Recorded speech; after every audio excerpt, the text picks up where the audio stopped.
우리에게 주시는 하나님 말씀은 요한복음 7장 53절에서 8장 11절 말씀입니다.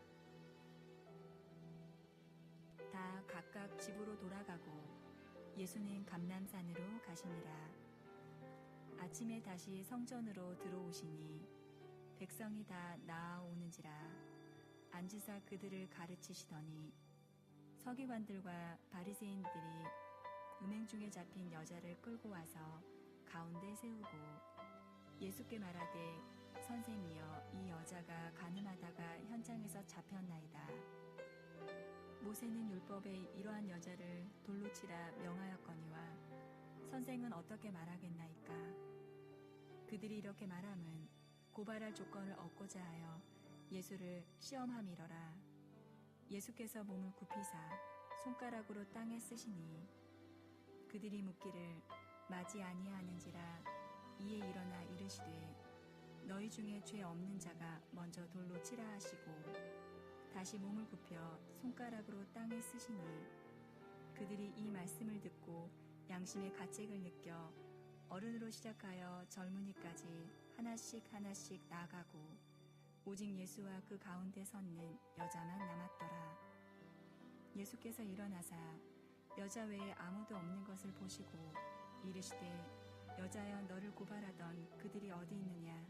너를 정죄한 자가 없느냐? 대답하되 주여, 없나이다. 예수께서 이르시되 나도 너를 정죄하지 아니하노니 가서 다시는 죄를 범하지 말라 하시니라. 아멘. 아멘.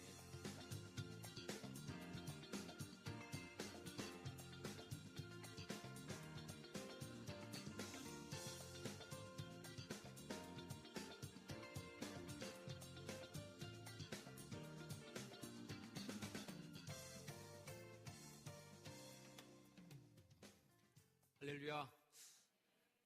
여러분 사랑하고 축복합니다. 우리 주위 분들과 함께 이렇게 행복한 인사를 나누시길 바랍니다. 9월 한 달도 하나님이 당신을 붙잡으실 겁니다. 9월 한 달도 하나님께서 여러분을 붙잡으실 줄로 믿습니다. 절대 놓지 않으신 하나님, 포기하지 않으신 하나님이 여러분의 인생을 붙잡고 나아갈 줄로 믿습니다. 오늘 말씀도 지난주의 말씀과 같이 말씀 속에서 그 메시지를 캐내는 일이 참 쉽지 않은 말씀인 것 같습니다. 가장 단순한 단세포적으로 이 성경 말씀을 보자면 뭐 이렇게 볼 수도 있을 거예요. 예수님도 뭐 죄에 대해서 별로 이렇게 험하게 얘기 안 하시고 많이 봐주셨네. 똑바로 잘해라는 말이지 라는 정도로 들을 수 있는 말이죠. 자, 오늘 이 말씀 속에서 우리가 유심히 살펴봐야 할 말씀의 배경이 하나 있는데요. 자, 3절 말씀의 그 배경이죠. 서기관과 바리새인들이 라고 하는, 서기관과 바리새인들이 음행 중에 잡힌 여자를 끌고 와서 가운데 세우면서 이 오늘의 이야기가 시작이 됩니다. 자, 초막절 명절을 지내면서 예수님이 예루살렘에 올라가셨는데 이 명절 끝날 그날 아주 사람들이 정말 많이 모인 때 드디어 서기관과 바리새인들이 예수님을 잡으려고 하는 계획을 세웠어요. 자, 8장이 시작되기 전에 7장 말씀 뒷부분을 보면 바리새인과 서기관들이 예수님을 잡으려는 의도를 갖고 있다는 것을 눈치챌 수 있습니다. 45절, 아랫사람들이 대제사장들과 바리새인들에게 오니 그들이 묻되 어찌하여 잡아오지 아니하였느냐? 왜 안 잡았어 그 양반? 라고 물으니까 그분이 말씀하시는 게 보통 선지자가 아닌 것 같아요. 굉장히 말씀 잘하시고 감동받았어요. 저희도. 오히려 바리새인들과 대제사장들이 야, 너희들도 예수를 믿으려고 그래? 이놈의 자식들이 야단치는 대목이 나와요. 그러면서 이제 8장으로 넘어오는데 서기관과 바리새인들이, 대제사장 그룹들이 이제 예수님을 잡으려고 하는 계획을 차근차근 진행하고 있는 것을 우리가 눈치챌 수 있습니다. 자, 그 중에 좋은 건수 하나를 잡은 게 하나 있어요. 그 건수를 가지고 예수님 앞에 세운 바로 그 샘플이 음행 중에 잡힌 여인입니다. 성경은 배경을 분명히 말해주고 있어요. 6절 말씀, 그들이 이렇게 말하는 것은 고발할 조건 찾기 위해서, 예수를 시험하기 위해서 이 일을 꾸미고 있다는 겁니다. 자, 지난주에 누구든지 목마르거든 내게로 와서 마셔라, 생수의 강이 흘러나오리라는 말씀을 제가 드리면서 이 말씀은 결코 물 얘기나 갈증 얘기, 물 얘기를 하는 얘기가 아니라 성령에 대한 얘기였다. 그래서 이 말씀 생명의 강이 넘쳐리라고 하는 이 말씀을 할 때에 성령 얘기를 빼놓고 하면 이 말씀 본문의 해석이 제대로 되지 않은 것이라는 얘기를 드렸어요. 자, 오늘 말씀도 주인공 파악을 잘 해야 합니다. 흔히 우리가 신문 보도를 접할 때 선정적 보도 이런 얘기를 들을 때가 많이 있습니다. 선정적 보도. 오늘의 이 사건을 신문 기자가 취재해서 선정적 보도를 한다면 신문 기사가 뭐가 될까요? 과연 그 여인은 누구인가? 이렇게 나올 수 있죠. 그리고 같이 잡혀야 되는데 도망간 놈은 또 누구인가? 분명히 음행한 사람을 잡을 때 둘이 와야 되는데 한 사람만 온 거예요. 그 여인의 과거는 어땠던가? 그러면서 이제 그 여인의 신상 파헤치기에 여념이 없겠죠.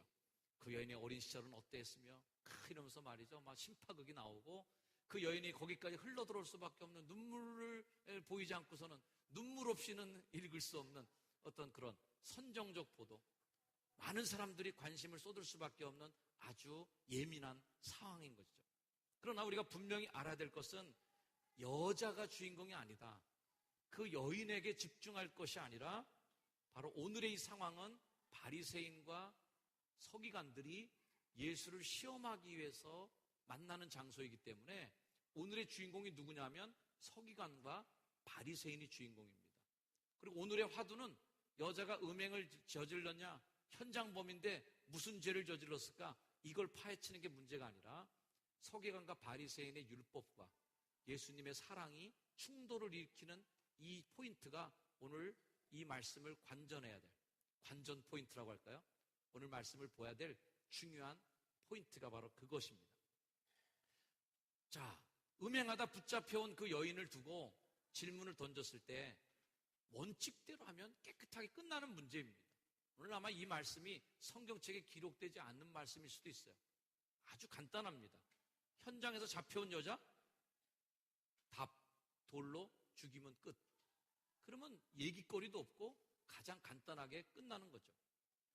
서기관과 바리새인들이 만들어 놓은 함정, 덫인데 이게 예수님에게 그 덫을 놨는데 예수님께서 툭하니 그냥 돌로 쳐 죽입시다 한마디 하면 뭐 그런지 뭐 그러고선 없는 걸로 그냥 끝나는 문제가 될 수 있던 이 사건이었죠. 그런데 서기관과 바리새인은 답을 알고 있으면서도 질문을 던진 거죠. 5절 말씀, 모세는 율법에 이러한 여자를 돌로 치라 명하였거니와 선생님은 어떻게 말하겠습니까? 라고 질문하는 거죠. 자, 이미 정답을 다 알고 묻는 게 굉장히 위험한 상황입니다. 여러분들도 그런 경험 있지 않습니까? 자, 이렇게 되면 답이 뭔지 내가 다 알고 있는데 법으로는 이 문제에 대해서 이렇게 해결해서 딱 벌금형에 처하도록 됐는데 당신 생각은 어때? 라고 물어보면 이거는 법을 물어보는 말이 아니죠. 뭔가 나를 테스트하는 것입니다. 자, 이 대목에서 우리가 짚고 넘어가야 될 중요한 질문 하나가 있죠. 왜 서기관과 바리새인들은 예수님을 시험하는 일에 이 여자를 이용하고 있을까라는 대목입니다. 많은 주석가들은 이 여자에 대해서 여러 가지 해석을 내리고 있어요.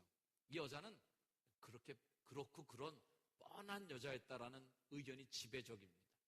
왜냐하면 적절한 타이밍에 그런 사건이 우연히 덜크덕 나올 리도 없고 그렇게 직접적으로 덜크덕 생긴 사건을 취조하려고 했다면 분명히 둘이 같이 와야 되는데 한 명만 온 것도 이상하고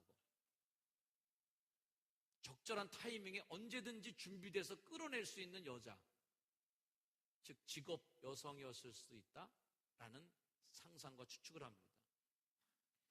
만일 예수님께서 이 여자를 변호하고 나서면 함정이 그거죠. 변호하면 모세의 법을 어기는 게 될 것이고 또 간단하게 법대로 합시다, 죽입시다 라고 얘기하면 그동안 예수님이 외쳤던 사랑 외쳤던 그 모든 얘기가 순 허구고 날조가 되는 거예요. 바람 아니지. 자기는 입으로 사랑 외치고 뭐 이렇게 얘기하면서 이런 불쌍한 여자 하나 파리 목숨처럼 생각하지도 않고 죽이자고 했으니 이 사람이 한 얘기는 거짓말이다. 이렇게 선택해도 곤란, 저렇게 선택해도 곤란한 문제를 가지고 딱 이거야 바로 바리새인과 바로 서기관들이 함정을 이용하는 거죠. 서기관과 바리새인들이 이거면 함정이다라고 확신했던 예수님의 치명적 약점이 뭐였을까요? 우리가 오늘 설교의 가장 중요한 포인트가 저는 그것이라고 생각하는 거죠. 바리새인과 서기관들이 노린 예수님의 치명적 약점, 급소, 이걸 공격하면 분명히 예수님은 넘어갈 거야 라고 확신했던 그거 말이죠. 예수님은 모든 사람들이 바라보는 곤란한 선택 앞에 놓여 있습니다.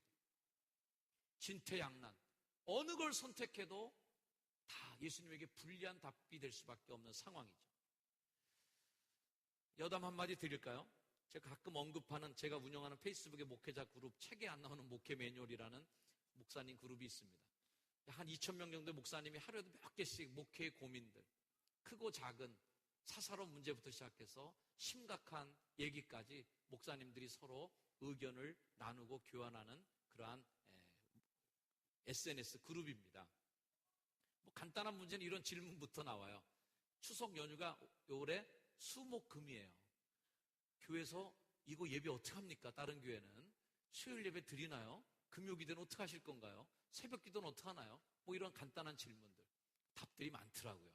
저희는 수요일 예배는 드리는데 금요일 예배는 안 봅니다. 어떤 교회는 우리는 몽땅 다 합니다. 눈물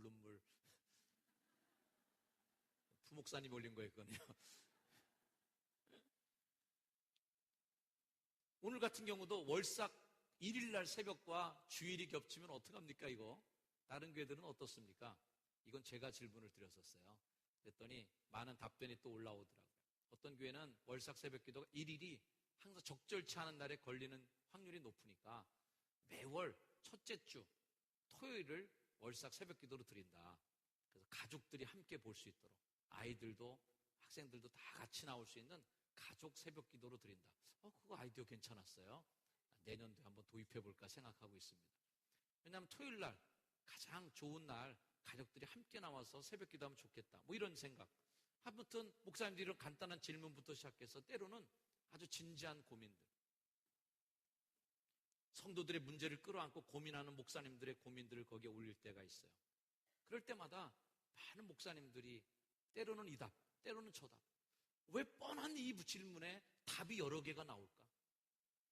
답은 그냥 하나만 딱 나오면 되는데 왜 이렇게 의견이 분분해야 되고 그걸 고민해야 될까? 이게 관점이죠. 사실 정답은 다 있지만 교회를 사랑하기 때문에 법대로 처리 못하는 일이 있는 거예요.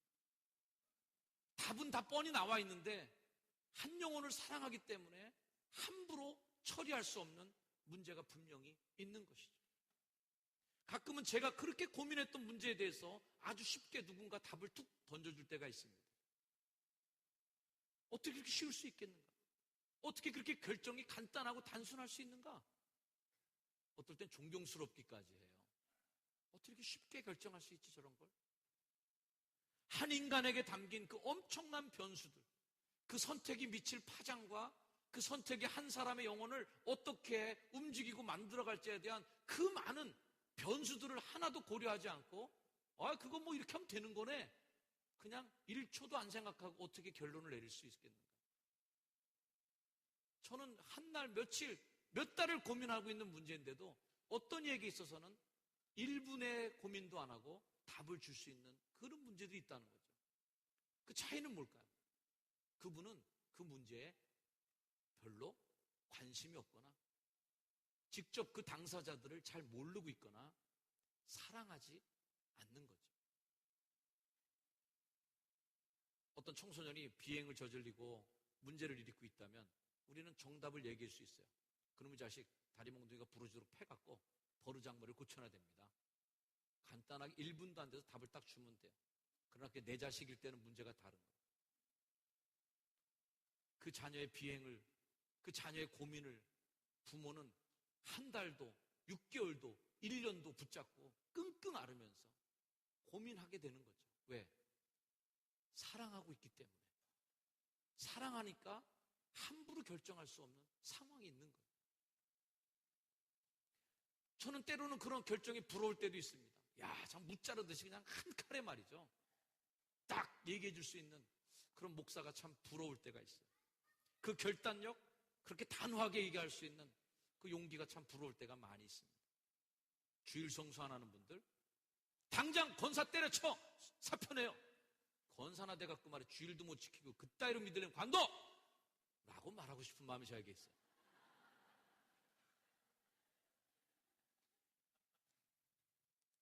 근데 그분의 일을 알니까 제가,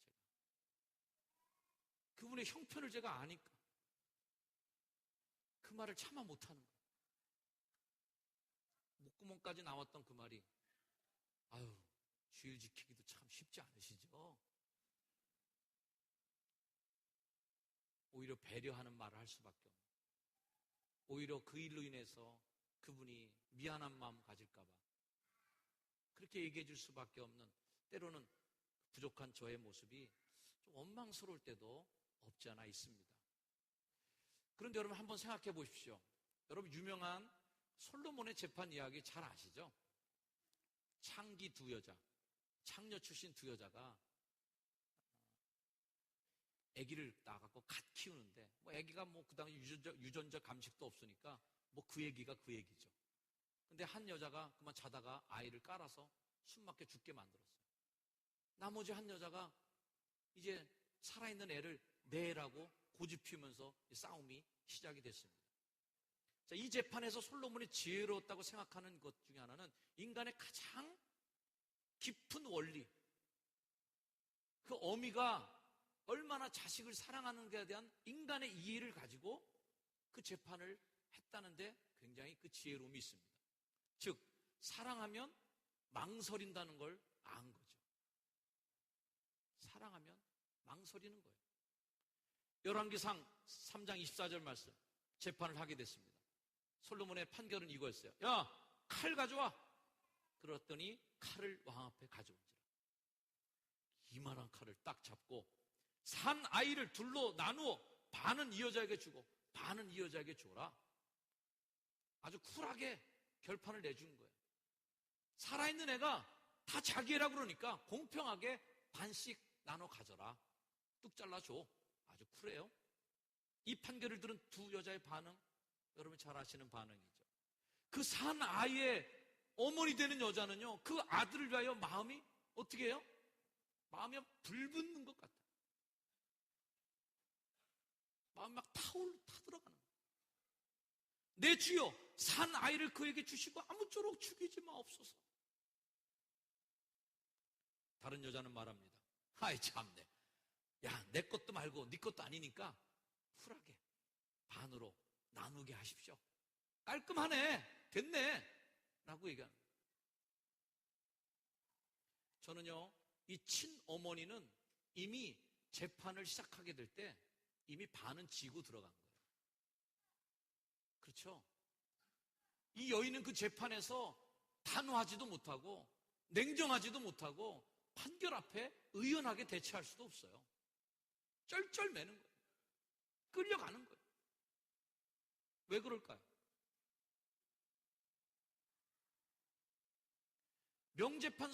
재판관에서 솔로몬은 그 재판에서 스스로 양보하고 패배를 선언했던 그 엄마에게 승리의 손을 들어주는 것입니다. 네가 쩔쩔매는 걸 보니까 친엄마 맞구나. 판결을 내는 거죠. 세상을 살리는 힘이 어디 있을까요? 혹자들은 얘기합니다. 이 세상을 유지하고는 힘은 법이다 말이에요. 서기관과 바리새인은 지금 법을 갖고 왔어요. 이게 법인데 어떻게 할 거야 이제? 빨리 얘기해. 그러나 사랑하는 성도 여러분, 이 세상을 움직이고 만들어가는 힘이 법치주의에 있을까요? 법만으로 이 세상이 만들어지고 움직여지고 지탱이 될까요? 아니죠.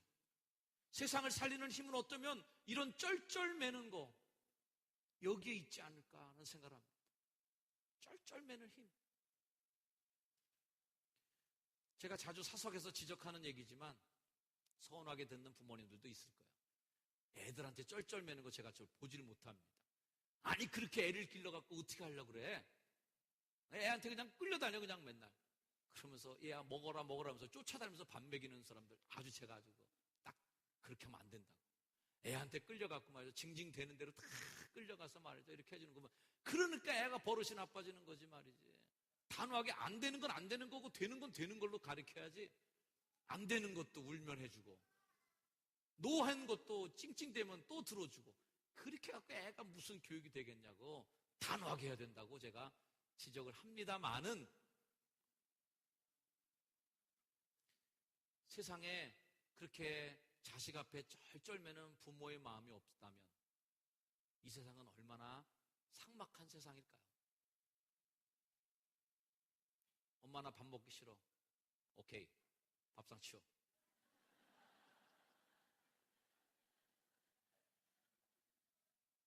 엄마 나 학교 다니기 싫어요. 오케이. 휴학계 내. 이렇게 쿨하게 법대로 원리대로 원칙대로만 딱딱 처리한다면 과연 가정이 있을까요? 과연 우리의 삶에는 향기가 있을까요? 간음의 현장에서 현행 몸으로 잡혀있는 이 여인에 대해서 결정을 내려야 되는 그 순간 예수님은 쩔쩔매면서 머뭇거리면서 대답을 못하고 있는 중입니다. 예수께서 몸을 굽히사 손가락으로 땅에 쓰시니 땅에 끄적끄적 대시면서 말할 시간을 버시고 계신 예수님. 또 사람들에게도 생각할 시간을 벌고 계시는 예수님. 그렇게 법을 들이대면서 흥분에 가득 차서 돌을 손에 들고 죽일까요 말까요 하는 그들에게 조금만 망설여 봐라. 그들이 묻기를 맞이하는지라 그들은 계속해서 예수님을 다그치고 있습니다. 사랑하는 여러분, 저는 손가락으로 땅에 뭔가를 끄적거리시면서 이미 다 알고 있는 답, 정답, 뻔한 답변이 아닌 그 다음의 답변을 준비하고 있는 그 다음에 그 여인을 생각하는 마음으로 그 여자에 대한 깊은 공감의 마음을 갖고 계신 예수님을 이해하게 됩니다. 아버지의 마음은 어떤 마음이에요? 성경에는 다시 오실 메시아, 이 땅에 오실 메시아, 이 땅을 구원할 구세주의 참 심성은 뭐냐 할 때 이사야서의 말씀을 듭니다. 상한 갈대를 꺾지 아니하며 꺼져가는 등불을 끄지 아니하고 상한 갈대 그까짓 거 확 그냥 낫으로 그냥 싹 베어버리고 새로 심든가. 꺼져가는 등불 괜히 깜빡깜빡거리면서 말이죠. 펄럭거리고 있는 그거 그냥 훅 불어갖고 끝내버리지. 그걸 미련을 갖고 있어요. 그러나 우리에게 다가오실 예수 그리스도의 모습은 어떤 모습이에요? 상한 갈대라도 꺾지 못하는 머뭇거리면서 주저하고 있는 그 마음 말이에요.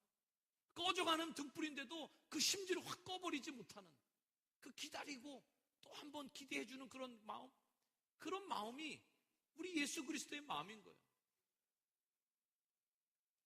머뭇거리면서 손가락으로 땅에 뭔가를 쓰고 계신 예수님, 저는 교회에 그런 쩔쩔매는 진짜 엄마들이 이 교회에 많아지기를 주의 이름으로 축원합니다. 우리 예수 믿는 사람들은 그런 쩔쩔매는 엄마여야 된단 말이에요. 입 바른 말 법대로 하자고 말하기는 쉽지만 교회를 사랑하기 때문에 함부로 말할 수 없는 그런 엄마의 마음을 가진 사람들, 이런 사람이 교회를 살리는 거죠. 목사님, 법대로 합시다. 법대로 하자면 저도 할 말이 많이 있습니다. 하지만 법대로 할 수 없는, 원칙대로만 처리할 수 없는 너무나 많은 숨어진 이야기들이 있는 거예요. 쩔쩔매게 되는. 고린도서 4장 15절 말씀처럼 그리스도 안에서 1만 스승이 있으되 아버지는 많지 아니하니. 스승은 즉각 잘못을 지적하고 실수를 공격하고 비난합니다. 고치라고 그래요. 똑바로 해. 잘못됐어. 그렇게 하면 안 돼. 라고 얘기합니다. 그러나 그런 실수와 잘못 하나를 고치기 위해 부모는 달라요. 부모는 그걸 끌어안고 아파합니다.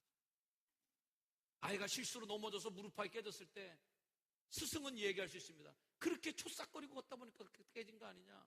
계단을 오를 때는 정확하게 발을 디디고 올라가야지 그렇게 뛰어다니면 안 되지. 빨리 일어나서 툭툭 털고 일어남마. 똑바로 해! 그냥 라고 얘기하는 거예요. 부모는 어떻습니까? 달려가서 아이의 상처를 손으로 싸매고 상처를 입으로 물고 그 상처에서 피를 빨아주면서 그 아이를 등에 업고 많이 아프지 놈아. 그러게 아빠가 뭐라 그랬어? 그런데 뛰면 다친다고 그랬지. 아빠가 업고 갈게. 아이를 업고 가줄 수 있는 사람이 필요한 거죠. 저는 빨가벗겨져 갖고 많은 사람들의 앞에 내동댕이 쳐져 있는 그 여자, 법대로 처리하자고 하는 서기관과 바리새인들과 군중들의 눈에는 그 여자는 그냥 샘플이에요. 샘플. 실험용 쥐와 같다. 예수를 시험에 빠뜨리고 예수님을 곤란에 빠뜨리기 위해 이용한 미끼예요. 그냥 미끼. 바들바들 떨고 있는 그 여자, 수치심에 얼굴도 못 들고 흐느끼고 있는 그 여자는 그들의 눈에 인간으로 보이는 게 아니라 그냥 덫으로 놓은 미끼일 뿐이에요. 인격도 없어요. 그 여자에 대한 최소의 인간에 대한 배려도 없는 거예요. 법은 그렇게 무서운 것입니다. 법대로 하자는 사람의 눈에는 그 여자는 그냥 고깃덩어리에 불과한 거예요. 도대체 그 여자의 영혼에도 영혼이 있는가 말이에요.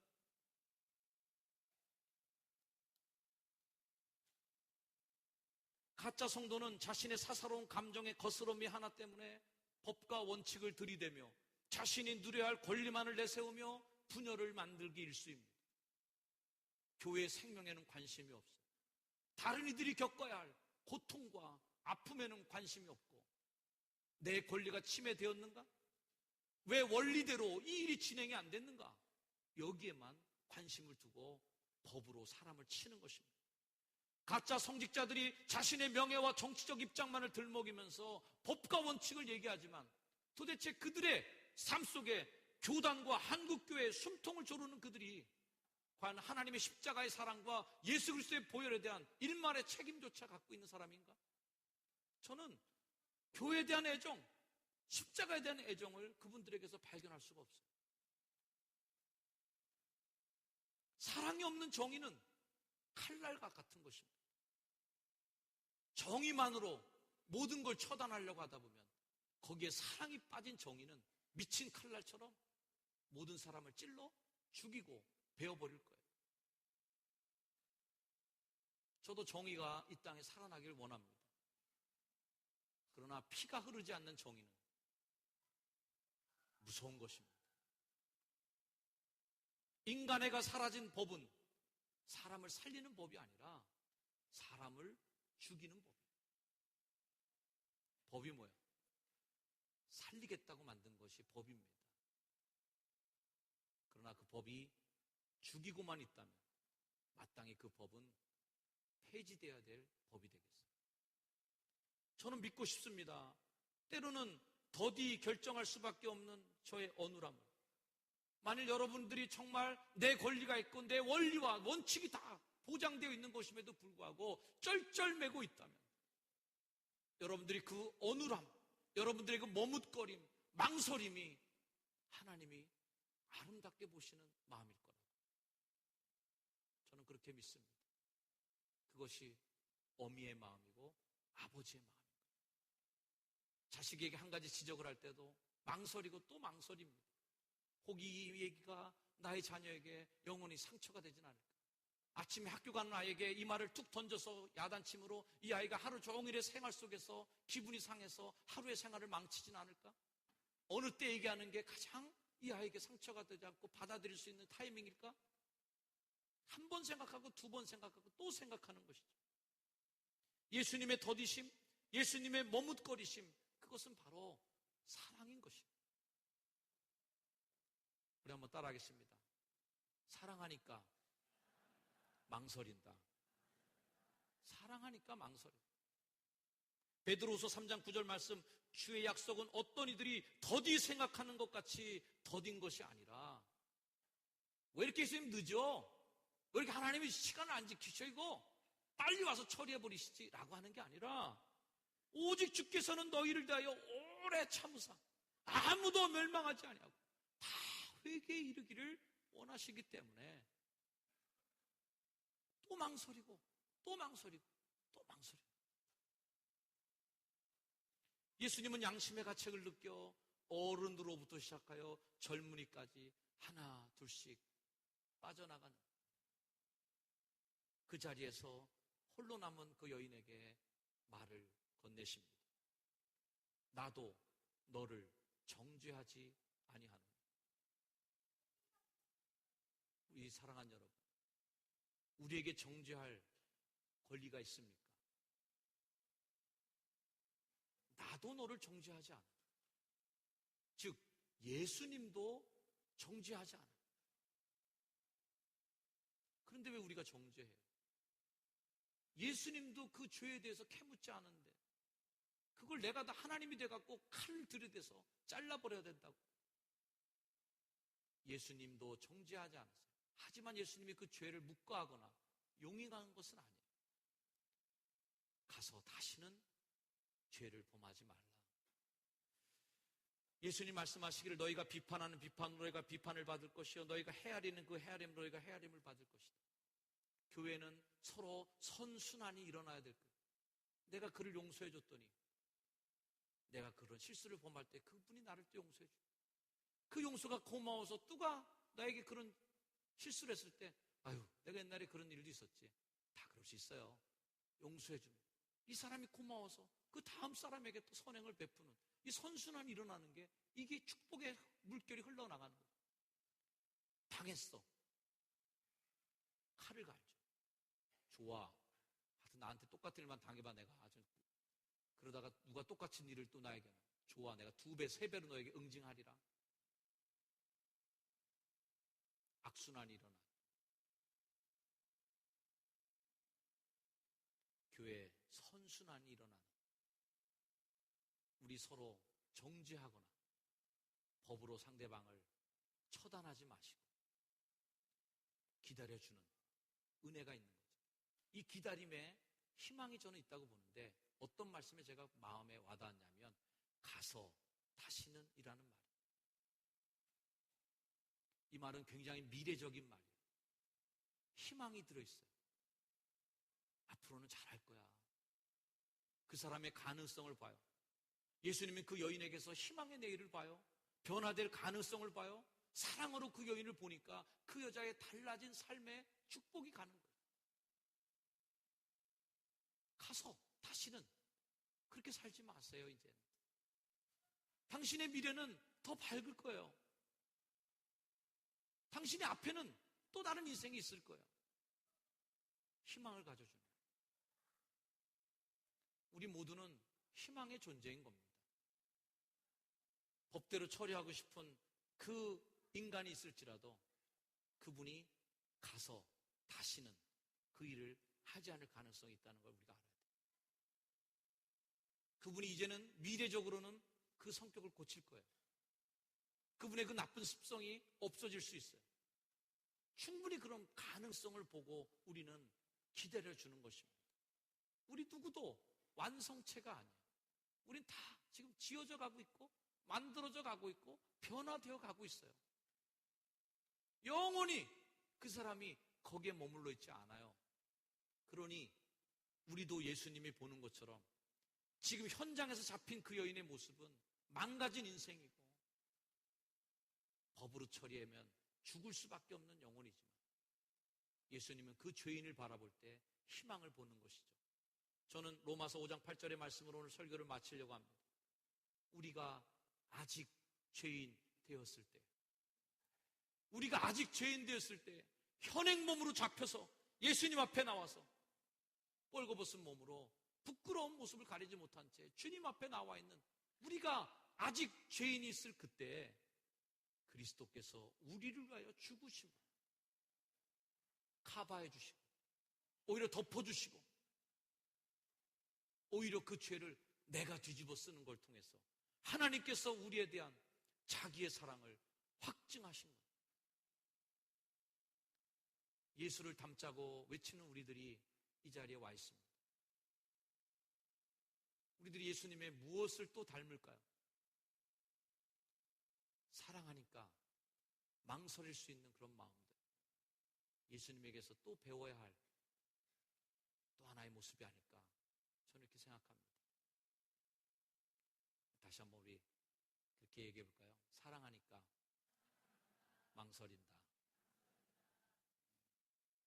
우리 찬양 같이 한 곡 부르겠습니다.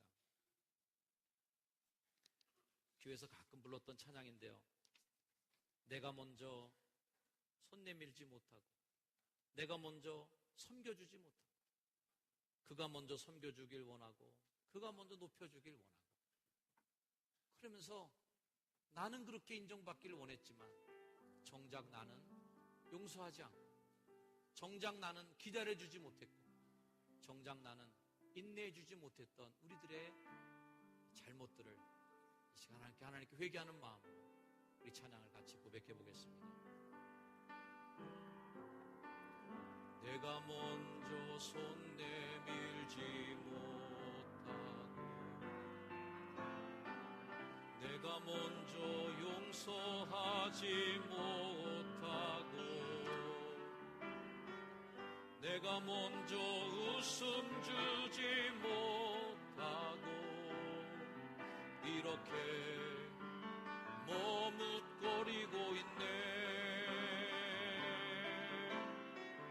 그가 먼저 손 내밀기 원했고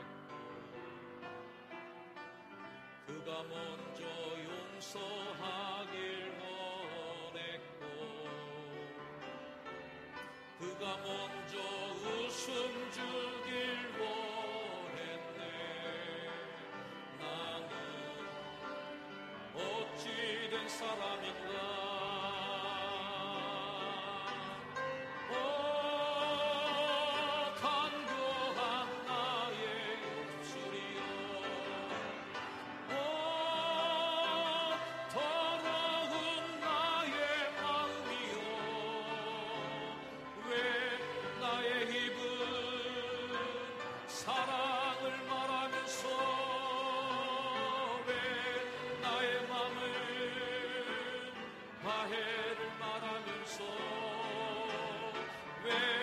내가 먼저 져줄 수 없는가?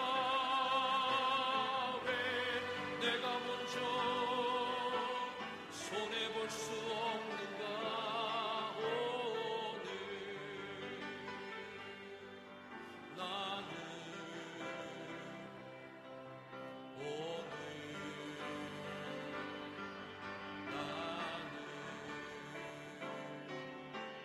주님 앞에서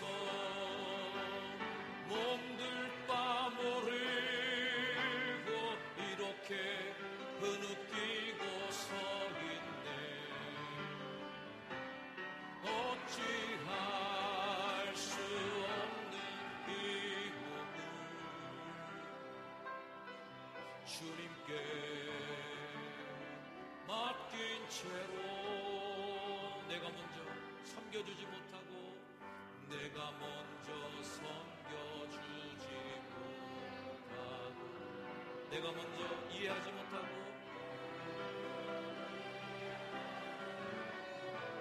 내가 먼저 높여주지 못하고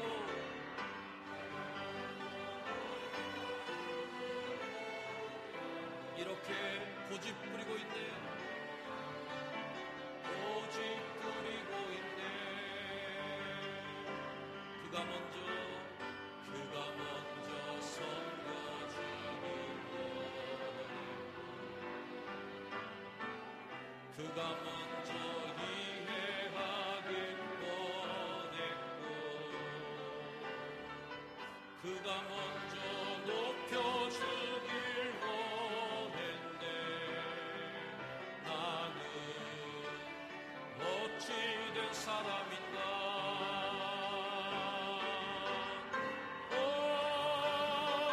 추악한 나의 욕심이여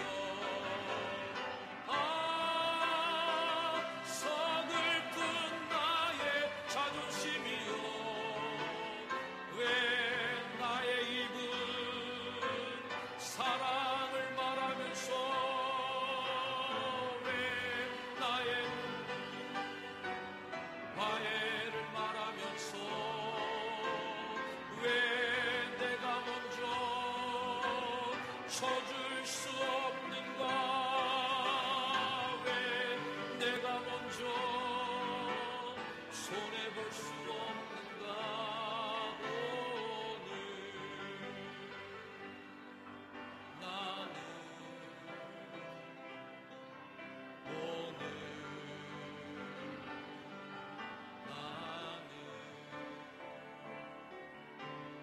주님 앞에서 몸둘 바 모르고 이렇게 눈을 뜨고 서 있네. 어찌할 수 없는 이 맘을 주님께 맡긴 채로. 사랑하는 여러분, 우리 예수님은 죄가 없는 분이었지만 빌라도의 신문 앞에서 답변하지 않으시고 항변하지 않으시고, 그분은 죄가 없는 분이었지만 죄인만이 올라가는 골고다의 언덕으로 올라갈 때 내 권리를 주장하며 십자가를 팽개치지 아니하시고, 내가 마땅히 당해야 될 대접과 왕으로서, 하나님의 자녀로서의, 하나님의 아들로서의 권위보다 하나님과 동등됨을 취할 것을 여기지 아니하시고, 오히려 자기 몸을 비워 종의 형체, 사람의 형체를 가지사 죽기까지 복종하셔서 십자가의 사랑을 우리에게 보여주신 분입니다. 우리도 할 말이 많은 사람이고, 내가 주장해야 될 권리가 많은 사람입니다. 내가 이만큼 했으니 내게 돌아올 권리도 이만큼 있어야 된다고 충분히 아는 사람들입니다. 남들이 내게 해코지할 때 나는 충분히 그에게 응징해야 될 수 있는 권리가 있는 것이라 우리가 생각합니다. 하지만 여러분, 예수님의 마음은 다른 마음이라고 저는 믿습니다. 그 마음 내게도 허락해 주시옵소서. 우리 그런 마음으로 하나님 앞에 기도하는 여러분이 되길 바랍니다. 우리 함께 기도하십시다. 하나님, 부끄러움을 주께서 하시고 사랑하지 못하고 냉정했던 우리 그런 마음을 세워주시고, 사랑하시니 망설이며 참아주시니 예수 그리스도의 말씀을 본받게 해주시옵소서.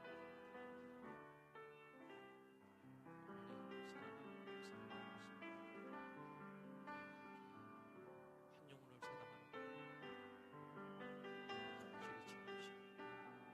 예수 그리스도를 보게 해주시옵소서.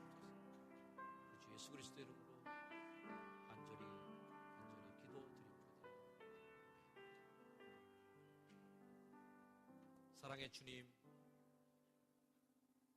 주님만이 우리의 삶에 본받아야 될 참 모델임을 믿습니다. 현행범 앞에서 머뭇거리시고 판결을 유보하시며 그 여인의 죄를 정죄하지 아니하시고 오히려 따뜻하게 보듬어 안아주신, 사랑은 허다한 죄를 덮어주신 바로 그 예수 그리스도의 삶과 모습을 본받는 우리가 되게 주옵소서. 예수님의 사랑은 바리새인의 법과 서기관들의 차가운 윤리와 늘 부딪히고 있습니다. 그 세상과의 부딪힘 속에서 지혜로운 선택을 하는, 예수님의 선택을 할 수 있는 우리가 되게 하옵소서. 예수님의 이름으로 기도드립니다. 아멘.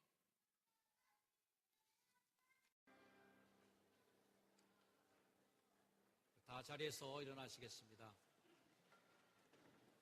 다시 한번 우리 옆 주위 분들과 인사 나누겠습니다. 예수님을 모시고 구월한 달도 살아가시길 바랍니다. 예수님을 모시고 구월한 달도 살아가시길 바랍니다. 감사기도 드리겠습니다. 하나님, 저희들에게 거룩한 성찬을 베풀어 주시고 주님의 살과 피를 모시고 구월을 시작하게 하신 하나님 감사합니다. 내 안에 계신 예수님을 모시고 살아가는 복된 한 달이 되게 하옵소서. 이제는 우리 구주 예수 그리스도의 그 크신 은혜와 하나님의 극진하신 사랑과 성령님의 은총이 노하기를 더디하시며 채찍든 손 내리치기를 주저하시며 영원히 우리가 하나님의 품에 돌아오기를 한없이 기다리시는 사랑의 그 하나님을 가슴에 품고 승리하기로 작정하며 돌아가는 모든 성도들 머리 위에 이제로 영원까지 늘 항상 함께 하시기를 간절히 축원하옵나이다. 아멘.